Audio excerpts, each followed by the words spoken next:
Thank you. For those of you who are held out to the very end here, and those of you who's just about to sneak out, get back here, have a seat. What I'm going to say hopefully will be pithy and pertinent and helpful to what we're doing. But I'm going to talk about something that's this huge challenge, and it involves ethics, let alone the principles of things.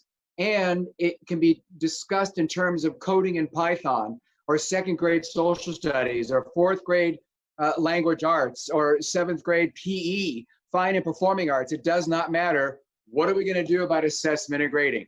So to get into this stuff, and yes, you can have all the slides will be sent out with the recording of the video today. A reminder that we have really three basic concerns. The first is, do we have teachers and educational policymakers who are up to speed on ethical, accurate grading? That would be one thing right there. But the other issue, of course, is equity. So we have a variety of levels of access to technology if we do things virtually, or no access, whatsoever. We have the emotional cycles people are going through.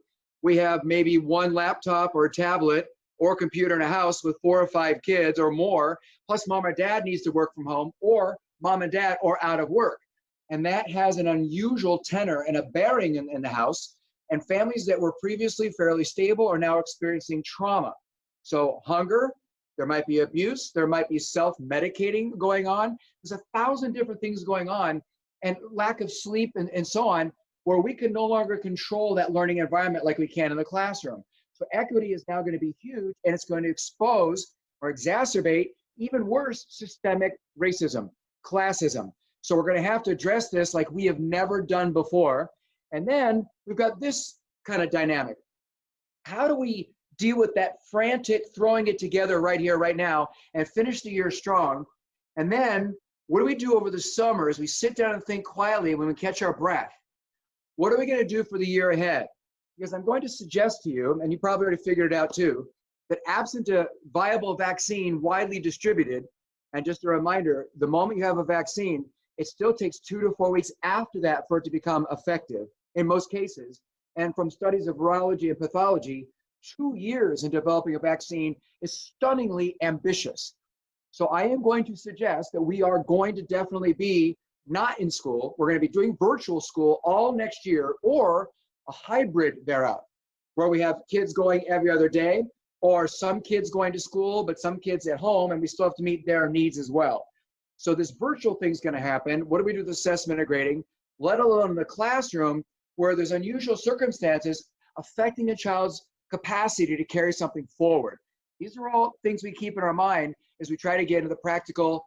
What's helpful? What could we possibly do right now that would make sense of all this and help us move forward, keeping with our cause? I'm going to suggest some recommendations from the larger body of assessment and grading authors, presenters, thinkers, researchers. First, diversity. There's so much more diversity, so many variables for which we cannot control. You can see them listed here. I know I'm violating PowerPoint etiquette rules as I'm speaking, but I didn't want you to have to take notes. I wanted you to have the words right there in case you want to do re-delivery back in your buildings. But there's so much diversity as outlined there, it would be unfair. Some kids will not get a fair shake to learn it, let alone a fair way to manifest that learning to be put on a permanent record, a report card. So what most people are beginning to realize is our bottom line is accurate communication. Not reward, not compensation, but really communicating what a child has learned as of one given calendar date. So, hold on, I'm gonna sneeze, it's gonna come up. Sorry about that. So, that means that if we're out for ethics, and that means, we have integrity, and we wanna report accurately, then what we're saying is, to grade right now would constitute an ethical breach. We don't wanna do that. And large universities, Harvard, Duke, MIT, so many other systems have decided to go pass-fail because they recognize how inappropriate it would be. There are still some school districts in the United States and Canada who are choosing to do a letter grade. What I'm going to suggest is you go a different direction. You make it pass-fail for the year, or they have a grade for the first 3 quarters of the year, and the last quarter is no mark, or pass-fail to some degree. And that's just literally the way it's presented. You can say, well, the grade for the year is as of March 1st, or whatever your date was when you moved into virtual learning, but it's a truncated curriculum. All colleges, all the grade levels above are understanding that at this point. Now that's binary. Totally get that, pass, fail. More and more schools who move to pass, fail realize, well, maybe we need to discern. So they start choosing things like this, proficient or mastery, and then that middle ground, developing, approaching, progressing, and then one called no evidence presented. Now we have 3 levels. The general consensus of Tom Guskey, Ken O'Connor, and many others is this recommendation. For high school only, you have incomplete or no evidence presented. Then you have pass, and you have pass with distinction, if you so need that for weighted coursework or whatever it might be. And then for middle school and elementary, for this last quarter, all they get is descriptive feedback, commentary. Now, I do have a concern about pass with distinction if that is not calibrated as evidence across subject-like colleagues, because what's distinctive in one is not so distinctive in another. And it's not this terrible educational legend. It is absolutely true. I have witnessed this. What are we talking about? A child learns this amount, and to that teacher, it's a 4.0, but this other one, that's only a 3 or a 2, or an A versus a B or a C. And yet they have the nerve, these teachers, to tell parents and children and admissions officers, yeah, you can trust the grades. They mean what they say. They have integrity. You can't say that. One or more of you is wrong unless you calibrated the evidence with one another. And Tom Guskey, among others, has presented incredibly compelling research that it's almost physically impossible to do that. To say what is more oomph, what is exceeds expectations, what it goes above and beyond, and hold that consistently across all the teachers. So we're about communication. I'm going to suggest you say, here's the grade against the standards as very clearly identified, and here's a grade in a separate column about how you do with the advanced material, the material worthy of distinction designation. Now, 3 cautions here as you move forward. One we've already discussed, but the first one is you have to be very clear-minded on what that really means. What is evidentiary of performance at proficiency, approaching or developing, what's emergent, and then of course calibrate that with each other. Every child and every parent should have a very clear understanding. How do I go from a 1 to a 2, a 2 to a 3, a 3 to a 4? And there are a lot of teachers who've never really developed that skill set, and it can make you vulnerable to your colleagues. It's scary.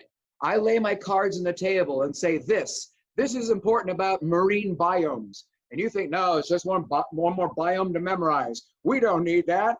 And we have that argument. Well, if I'm a 3-year veteran and you're a 30-year veteran, it's kind of hard for me to kind of talk back and confront you with that. But what needs to happen if you want grades to have integrity. Second warning here, we've just discussed. If they do go above and beyond, be very careful that you have a separate place to report that if at all possible. And you've been very good at making the implicit explicit. No guess what's on the teacher's mind activities. The last caution, it's got a little thought bubble with it. What does this mean for us? What are we talking about? In this day and age, with distance learning, again, thrown together, we're not as efficient or finessed in it as we will one day be, I hope. But right here, right now, we find that learning happens in a much slower amount, and it's episodic, it's done in bursts. One child is having a very tough week emotionally, or access has been off, or they have to do more and more shopping, or they're caring for a dying or at least very sick relative or friend, or whatever is going on. So they didn't get something done on the timeline you imposed. Remember, those timelines are incredibly arbitrary. We're just making it up. So this idea that they all have to be on the conveyor belt at the same time goes right out the window. So if I get a child who does something at home, then presents it days after it was due, I can still take that and look at that as evidence. So any grade we give something must be considered temporary at best. Given subsequent evidence down the road, we might raise or lower that grade. That means it's actually worthwhile to put previous curriculum on subsequent tests, because the testimony for a teacher, let alone for a grade, is what a child carries forward in the long run and can do independent of all assistance. Not what they learned right here, right now, took a test quickly and then completely forgot it over time. We teach so that kids learn, not to play gotcha.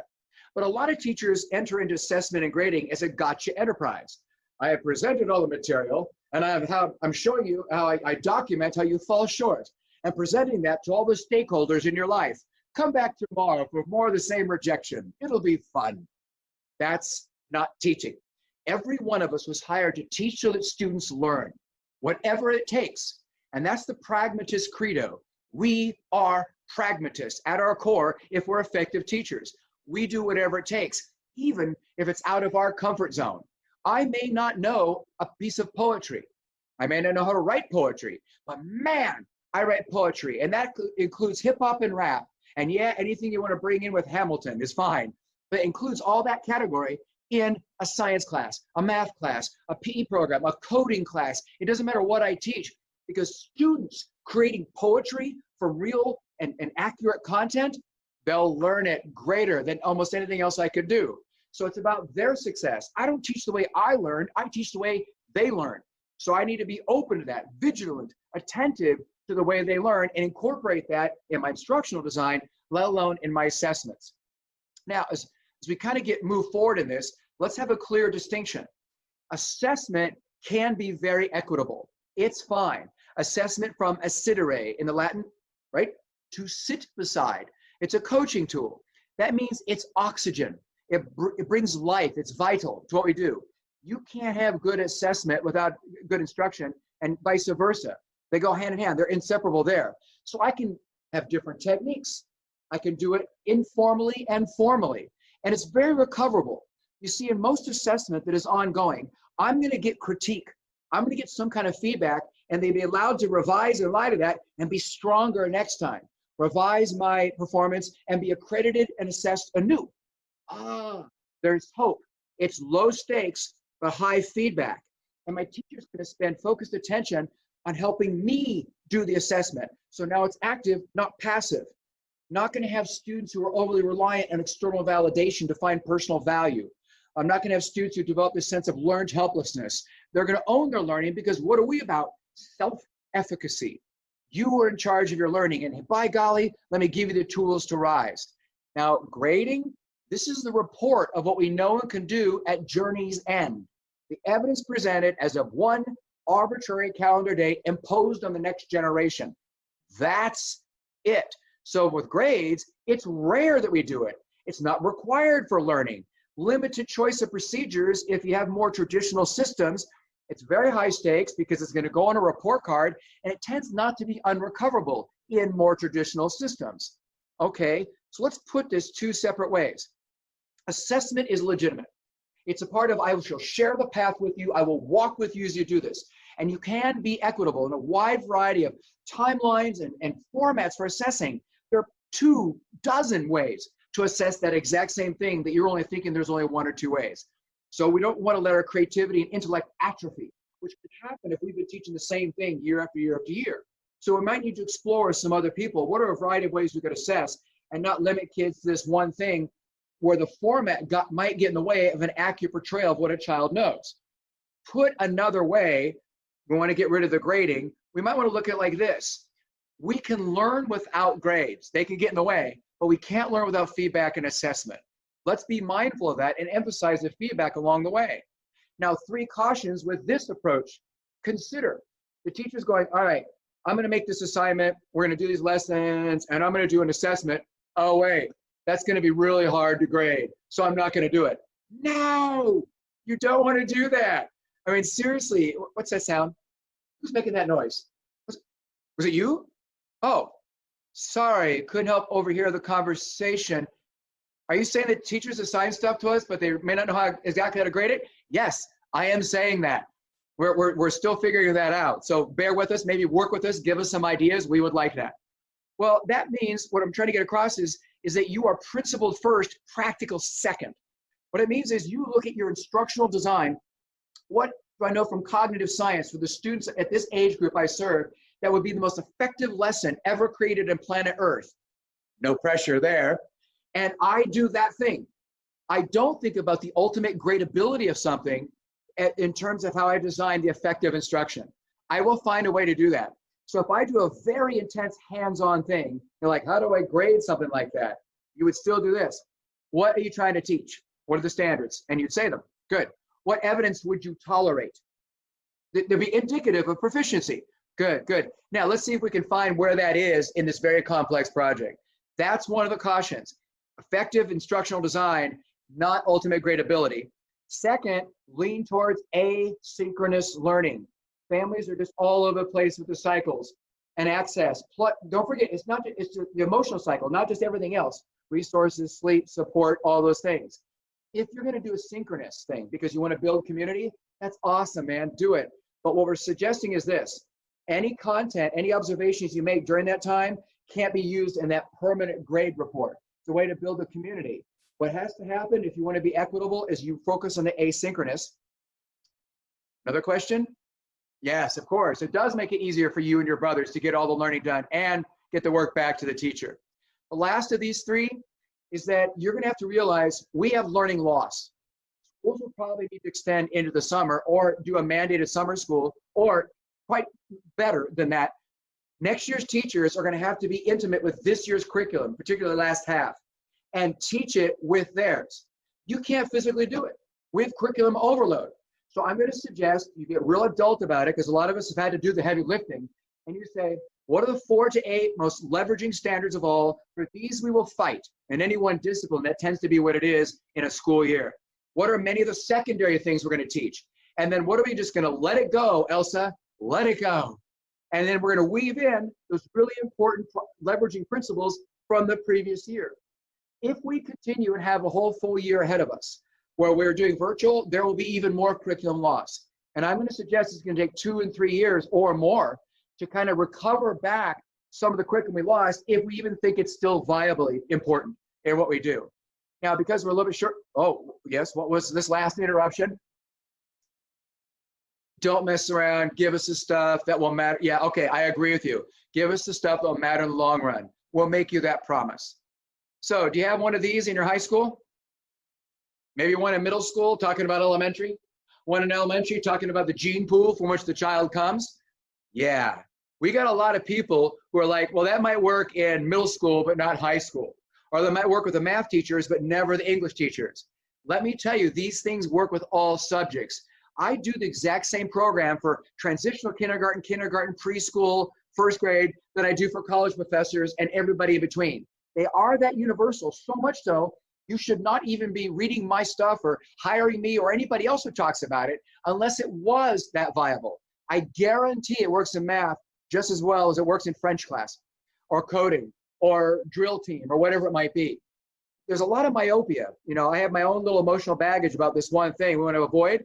And then you might have this. We can't do it here at this lower level because upper level above us doesn't do that. And one of the things you can't do is a false assumption is that you must recreate the policies and practices level above you in this lower level where you're really teaching as the best way to prepare them for the upper level. Guys, ladies, we do not give car keys to a toddler because one day she'll drive. The most preparatory thing for above is not incompetence. The most preparatory thing is twofold. Really learning the stuff, that's competence, and personal maturity. And that happens with standards-based, criterion reference, evidence-based grading way more often. So what I want to do to remind you, is there's an article on that on my website if you're curious, rickwormeli.com. You're welcome to go there and grab that, is I want you to realize that absent a moral imperative, nothing's going to change.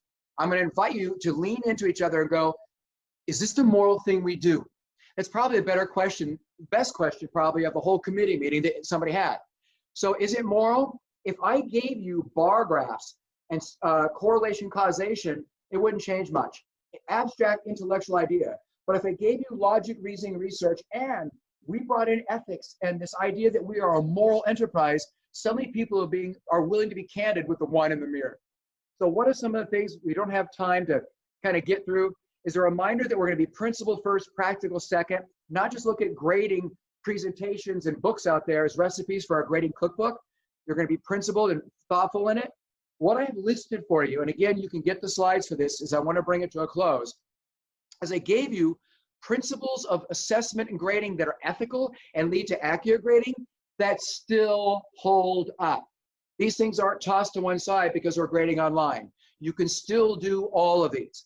You can still go to Universal Design for Learning, get ideas on how to find multiple ways to present, to engage, but also to assess at the end.